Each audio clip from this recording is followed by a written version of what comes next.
What's up, everybody? Jensen Cummings here. Thank you, as always, for tuning in. Today's Best Served Podcast 350. We're talking what drives brand in food and beverage.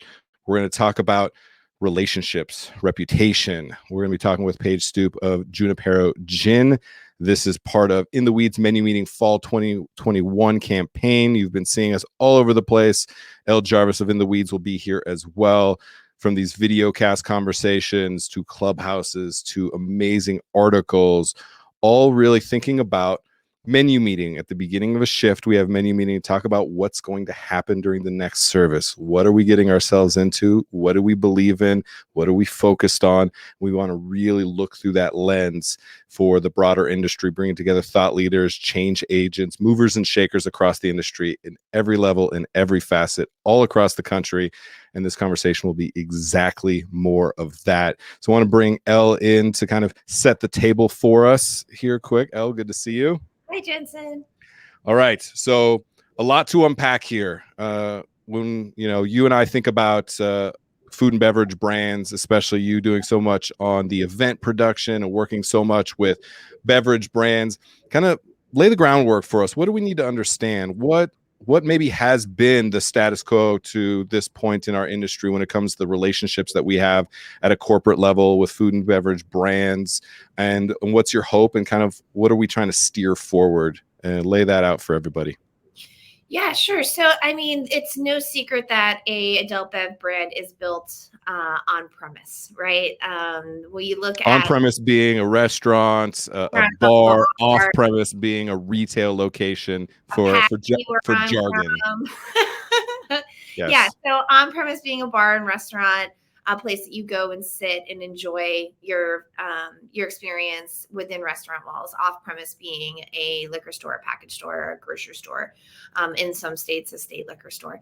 And so I think, with the pandemic, it really has pushed a lot of these brands to look at where they're spending their marketing dollars, their allocation dollars a little bit differently to support the stewards of their livelihoods, their bartenders, in a way that is more responsible from a corporate standpoint, but also greatly more impactful to understand a little bit about supporting the whole house. So I always get so frustrated as somebody who is like a server or in the kitchen, and there are all these experiences or amenities for bartenders, but it was like, no, we're selling the product too in some capacity.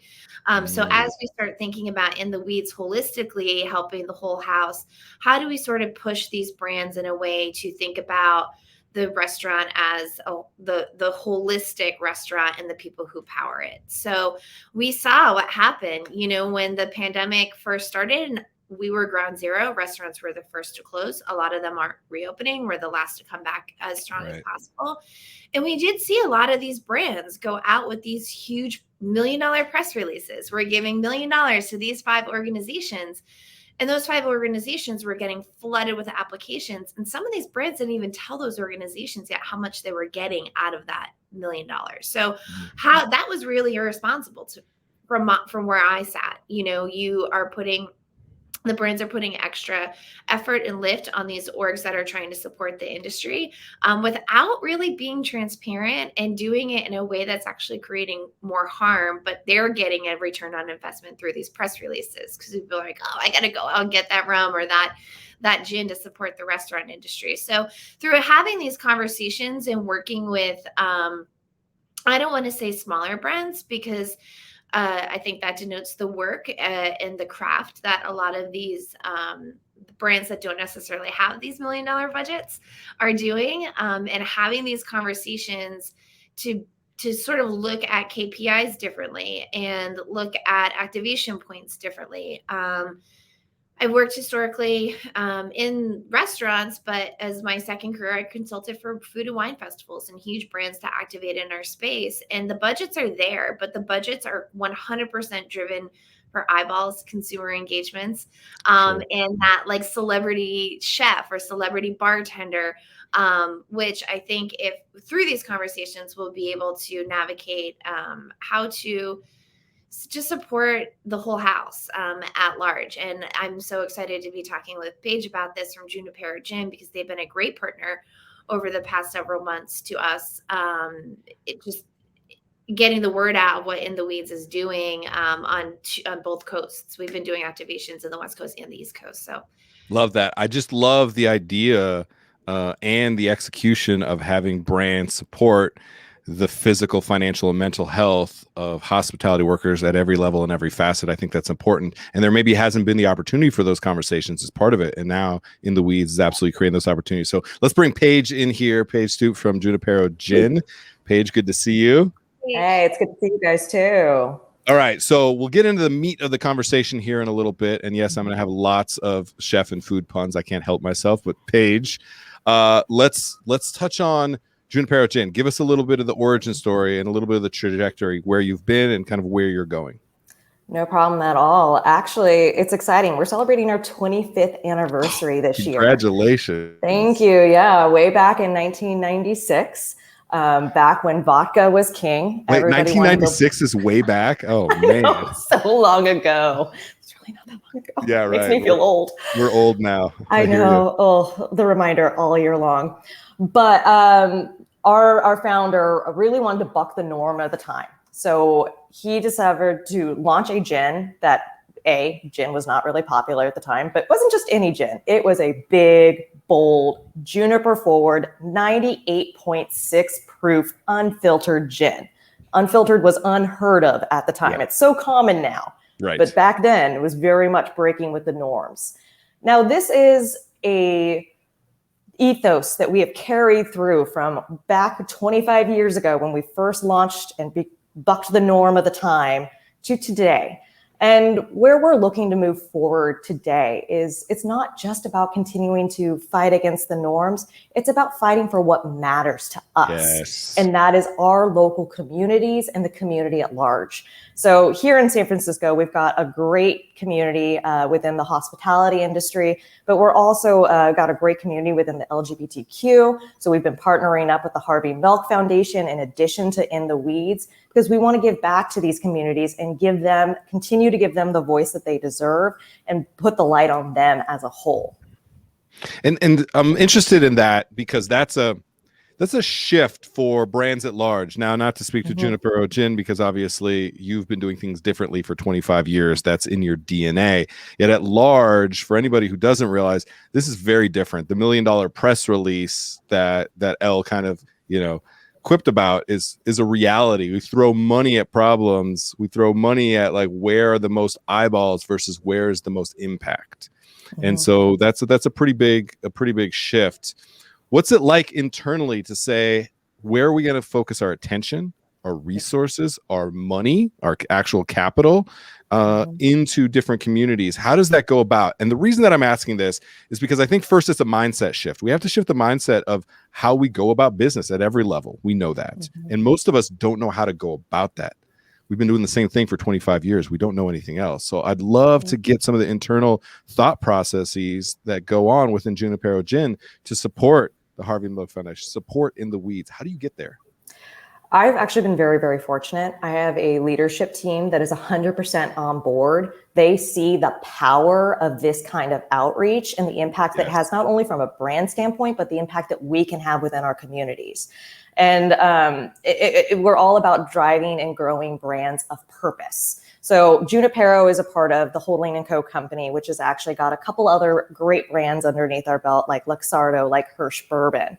And every single brand lead has been challenged. How do you drive purpose with your brand? So this is something that really came from a leadership down. And in fact, is part of the reason I've joined this company, because it's something I also feel very strongly about. And I mean, if for any reason, driving a profit is a bare minimum that brands can do today. Conspiracy of Love is a fantastic consultancy that's all about driving purpose within brands and how do we do that. They've put together some statistics. I'm just going to quickly read off these statistics, and this is going to lead why I say that driving a profit is the bare minimum you can do in today's day and age. 66% of consumers would switch from a product that they typically buy to a new product from a purpose-driven customer. That's huge.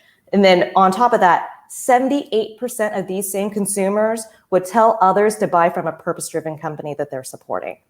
So these are huge numbers. Yeah, they're telling us that this is what our audiences are wanting. This is what the communities at large are wanting. They want companies that, and purpose, by the way, is more than just donation. It's about making sure that you're doing what you need to do that's intrinsically on brand for what your brand is standing for.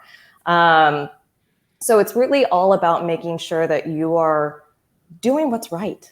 And that's what our customers and our consumers and our audiences are looking for. Yes, doing good can be good business. Like they can be simpatico, and I think there's a lot of movement towards that. So I appreciate hearing that, and I'd be interested even to drill down deeper on those. When you talk about millennial or Gen Z, I mean, I think those numbers might even be higher than that, because that is truly what people believe is like there has to be a shift from what we've been doing for the last 10, 15 years, especially in the industry, where it's all about influence, and what I really want to see more of is impact. Because absolutely, attention and eyeballs can have a massive impact. Let's not get it twisted here that the attention graph is real, and we need to understand where those ears and eyes are. Yet what's the impact of that? What's the short term and long term? Does it create systemic change? Is that for better or for worse? Like, we need to understand the impact. And if we start measuring that versus just the short term analytics of transactional sales and influence and impressions, we're vulnerable and we've been exposed. So I really appreciate laying that down. Elle, you are so thoughtful and sometimes slightly militant about who you partner up with. Love, absolutely love. And so Junipero Gin, and I want this not only to be, you know, a little bit of a love letter to Paige and the work that they're doing, but I also want to set the tone and expectation for all brands. That if you want to be a part of the future of this industry, if you want to have an impact, this is the expectation that we have. Give us an idea of what those relationship building kind of blocks have been between you and Paige, because maybe that can help lay the foundation for other brands to get their shit together. And let's go. Let's do some good. Yeah, get your shit together. I think let's go. I'm happy that you swore, because I was about to. But I think that's like the golden rule. Like, just don't be a trash person. Let's just start there, right? Like, if we can just start there and go up, like, in the weeds will give the roadblock for you for the rest of it. No, I mean, joking aside, I think it really does come down to good people. And, you know, growing up in this industry, I've had a lot of good people in my corner. I've had a lot of really bad people. I always think that we're like these spinning tops, and you just want to be with people that keep helping you spin and not flicking you off, you know? And I think the relationship with Paige is just kind of like, we're just starting to sprout. I think looking towards 2022, 2023, 2024, there's so many amazing things that we can do together nationally. And I mean, hopefully someday globally. And it really came down through fostering a relationship with one of my board members, Kate Palmer, who took a leap of faith and from Hearts and Tails. From Hearts and Tails, yeah.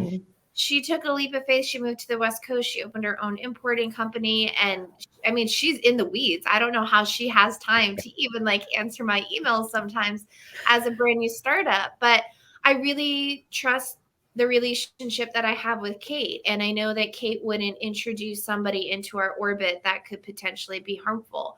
Or, you know, not align with the same values and not want to do it and do it properly and just have that like cachet of being attached to a nonprofit that helps the industry. So it really just comes down to trusting who your homies are, right? Like our biggest thing is help our homies, and being able at this point, I think in a lot of the careers of the board members, we've learned that the hard way, that we really need to foster those relationships before we hitch our wagons. That's the other thing. I think there have been a lot of opportunities that have come our way, and we've had 4 or 5 conversations, and at the end of it, it's like, this ain't it, you know, like we say that a lot in the weeds, like this ain't it. And without allowing us that space and time to get to know what their end game is and what their long game is, we could have hitched our wagons to a couple programming or, you know, brand partnerships that really didn't align with what we're trying to do, just to be able to grab that dollar. Yeah. Which was really hard. Really it's not hard. easy. You know, as a brand new negatively funded startup nonprofit, it was really hard. But I'm pretty proud of the board that we have and the people that they brought in to help us in support financially, and also help us get the word out to the people in the restaurants of what we're doing and how we can support them. I appreciate that. Paige, let's further this. I want to make the business pitch to all food and beverage brands out there, right? You quoted some of those numbers, Conspiracy of Love. I want to make sure and link that up as well, so if we can get that in. And I'm interested in this because the business without a bottom line doesn't operate, right? Yeah. And so sometimes, you know, there's even from the nonprofit or hospitality industry, there's a lot of social pressure to put money towards X, Y, and Z. And a lot of times the initiatives, the programs, the nonprofits aren't transparent, and you don't know what is actually happening with the support that you're giving. And then it puts a bad taste in your mouth. And then they're like, why don't we just focus on us and sell our product and not get caught up in politics and caught up in where the money goes and who's actually getting impacted by this? So it's a lot. It's a hornet's nest in every way, shape, and form. It's why relationships and reputation are so fundamentally important. What's the business choice there? Like, how have you seen your efforts have an impact on the bottom line? Where and how are you thinking about that? And in all honesty, we are still in learning process. We're still fostering. I know we're still fostering our relationships. Yep. But where I've seen it impact, it hasn't impacted the bottom line in a negative way in any way or form. And in fact, it's actually done the intangible thing. It has raised morale. And that to me is just as important as any bottom line. So we are seeing our team is so excited across the board that we are participating, and we're not just donating money. Again, it's not about that short-term gain. It's about the long-term relationship that we're building with our partners, with our communities, and also internally as well. It's about having the right partners and the right relationships. Yeah. Well, we talk a lot about, and Elle mentioned the KPIs, right? The key performance indicators, KPIs are important. We're always looking to kind of have a measuring stick on where we're at, you know, because this is such a evolving and devolving industry at all moments. This isn't just pandemic specific. Always it's a moving target. And so we talk about the turnover rate and the cost of attrition in the restaurant side, right? Historically 72%, we're at like 130 now. It's bad. And direct labor is such a high cost. We don't look at that in brands. The morale is something that we need to start quantifying. You're starting to see even big institutions like Deloitte do things like, what's the investment in your people in mental health, and what is the return on investment?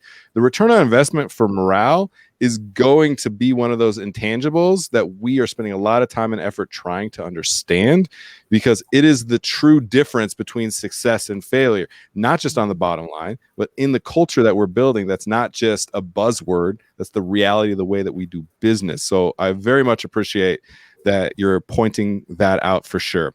All right. I want to take a moment because we are also a part of the Heritage Dinner series that's going on right now. Junipero Gin is cocktails across the country, and I'm excited about what's happening coming up very quickly. We're going to have dinners in New York, in Baltimore, in Detroit, in Chicago, in New Orleans, in Denver, in Seattle. Did I get all the cities? Oakland, yeah. Not Seattle. All right, now we have to find someone in Seattle because I said Seattle. It's got to happen now. Somebody from Seattle, reach out. Let's do a dinner. Let's go. I put my foot in my mouth. Now somebody has to save me and do a dinner in Seattle, which we would absolutely love. Rachel Yang, I'm looking at you. All right, so these dinners are happening. Elle, again, set the table for us a little bit. What's happening there? How's Junipero Gin kind of playing a role in that? And then I'll come back to Paige. What should we be looking out for in this Juniper bomb in your face gin if nobody's ever had it? But Elle, the dinners, talk to us about that a little bit.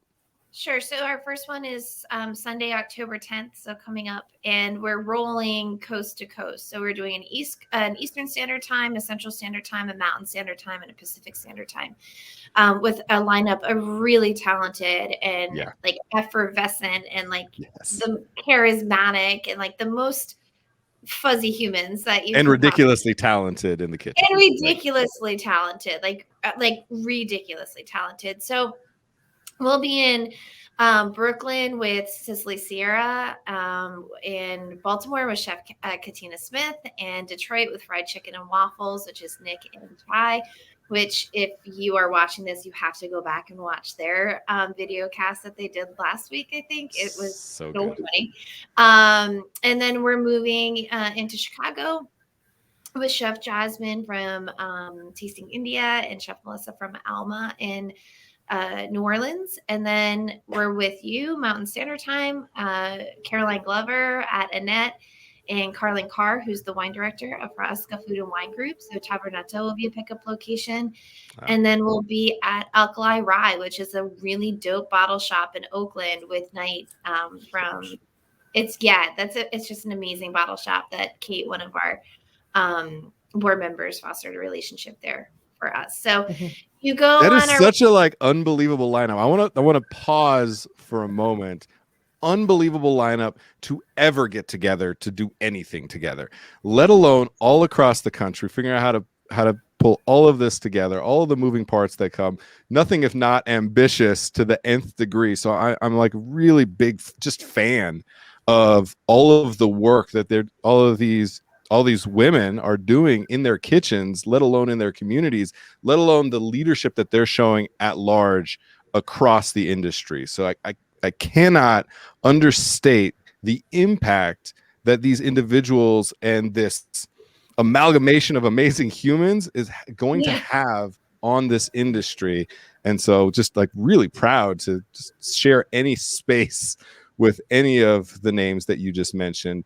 Paige, I know the same for you, to be able to have your gin alongside any of the talents that Elle just listed off. Huge. It goes without saying, yet let's say it.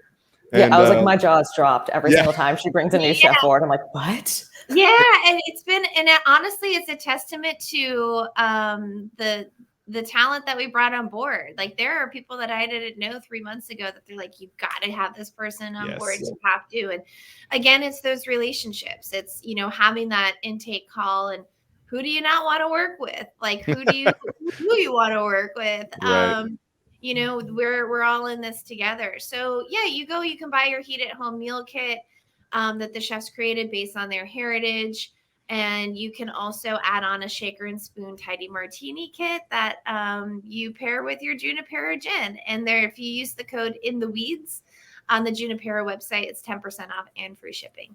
Nice. And it gets sent directly to your house. And then and we'll have links to all that. Make sure, get in the comments, get links, go ahead and in your market, make sure and support. And then even anywhere across the country, donate $5 to In the Weeds and just join us for the party, hang out on the internet, as Elle likes to say, and just commiserate with us. We're also, Sophie, make sure and drop links to everybody's shows into this. It feels like this is kind of like the encapsulation of all of these chefs' amazing work. Caroline Glover talking about just being a white girl with no heritage from Texas and running away from that, and then going and speaking to her father about their British, Irish, and German heritage and being re-inspired and finding something new in heritage that she never realized was there. Or Nick and Shai talking about Black girl magic in Detroit, and Cicely and Kat just energy through the roof, and talking about being a mom in the kitchen, like just amazing dynamic stories and storytellers. So appreciate that. Paige, all right, I don't know where we go from there. Let's talk about gin for a moment, because we're going to be pairing gins with this. What does it mean to be able to have a gin cocktail next to any of these chefs? Like the impact that can have for Junipero Gin. And again, I want to make the call at large. Every brand, you need to be a part of this type of impact. If you're not, you're missing the trick. Like how important is this for Junipero Gin? I mean, it's huge. It just to be in the same space as these amazing, amazing people. Yeah. And also people who are staying true to who they are and their roots, which is exactly what we're trying to do as well. It's just like, thank you for being such a guiding light to us. We are honored. It's as simple as that. We are honored. When it comes to a martini and the fact that we're doing a tidy martini with all these different meals, martinis in themselves are super, super versatile. Shaker and Spoon, who we've partnered up with to put together this cocktail kit in the Hunky Dory. It's fantastic. Junipero is gorgeous in all these different martinis, especially the tidy martini, because we are so bold. We're so juniper forward. It gives you that great herbaceous note that just counterbalances so beautifully with a lot of these nice, beautiful, decadent meals in a lot of way. I mean, they're flavorful. We're going to be flavorful. So it's a nice little partnership in and of itself. We've also got this great crisp backbone with some bright citrus notes, again, to help just kind of bring a whole nother layer to your meal. Well, I'm fired up. There's going to be no shortage of flavor. The impact of flavor is going to be massive, and I'm excited about that, having talked about a lot of these menus, of salivating to say the least, for sure. And another, throwing down the gauntlet for all brands out there, all brand managers, this type of collaboration, this type of relationship and reputation building, this type of support and impact is making Paige's job really easy to look good, for being able to be in the right rooms, being able to cultivate the right relationships in the right communities. So time to get all of our shit together and get on this page, get on this chapter. I told you that puns were going to be thick today. This chapter of what happens next. I heard you talking about sprouting, Elle. You had a planting pun as well. So this is the future. It's these type of relationships. It's these types of conversations. It's this type of content where we need to break down the preconceived notions of the barriers that we have. The knocking on the back door, so to speak, has shifted our ability to have conversations that lead to understanding what we believe in, what we stand for, who we want to support, and the impact that we want to have. This is the forum for it. These are the individuals and the groups and the entities that are going to be able to do that. So appreciate all of you. Paige, want to let you go. Paige, any last thoughts from you before we let you go?